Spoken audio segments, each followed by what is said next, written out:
and fiscal prudence will be strictly maintained. To be clear, protecting Bermuda from the health and economic impact of COVID-19 is our priority. Additionally, the Ministry of Finance has stepped up its monitoring of global economic conditions and its interaction with key stakeholders in the public and private sectors. To this end, the Ministry has already had very productive meetings with the Bermuda Bankers Association and is in regular communication with our union partners, representatives of key employers, and other critical public agencies.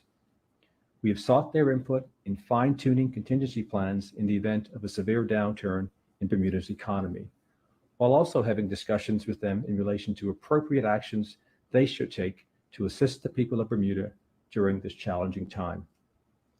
The future is not clear, but we do anticipate that there will be economic and fiscal consequences for Bermuda stemming from COVID-19.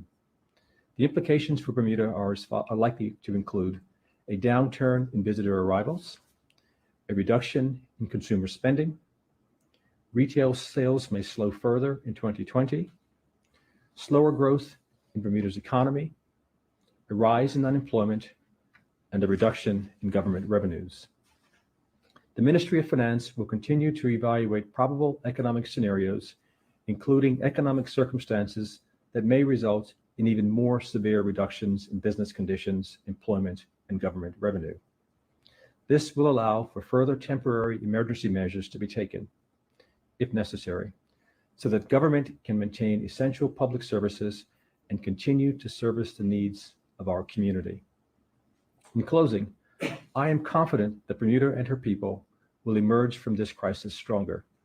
Together, we have already considered a wide range of possibilities and made plans to address them and strengthen Bermuda's capacity to weather the storm on the economic and fiscal horizons.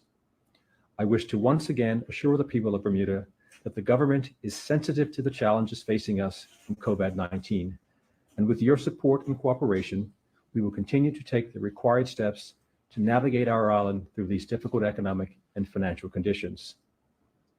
I would also like to thank our doctors, nurses, healthcare professionals, and everyone working hard on the front line during this difficult time. Your efforts are to be commended.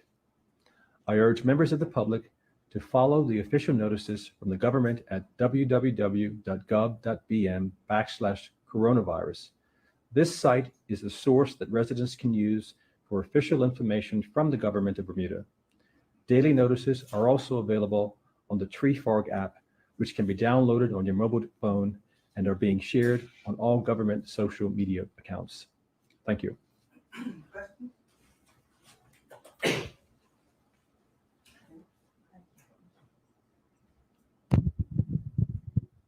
Good morning. Thank you very much, Minister.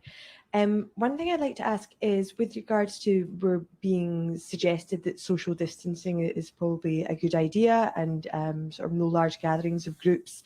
If people were wanting perhaps to try to continue supporting local businesses, things like restaurants, bars, clubs, etc., would that be advised, or are people being asked to sort of refrain from gathering in those places at the moment?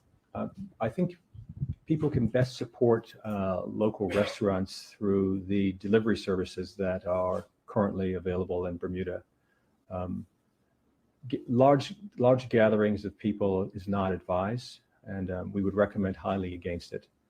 There has been a number of articles published in papers like the Washington Post and the New York Times that show simulations of models that indicate that social distancing is actually a preferred course of action to preserve safety of people.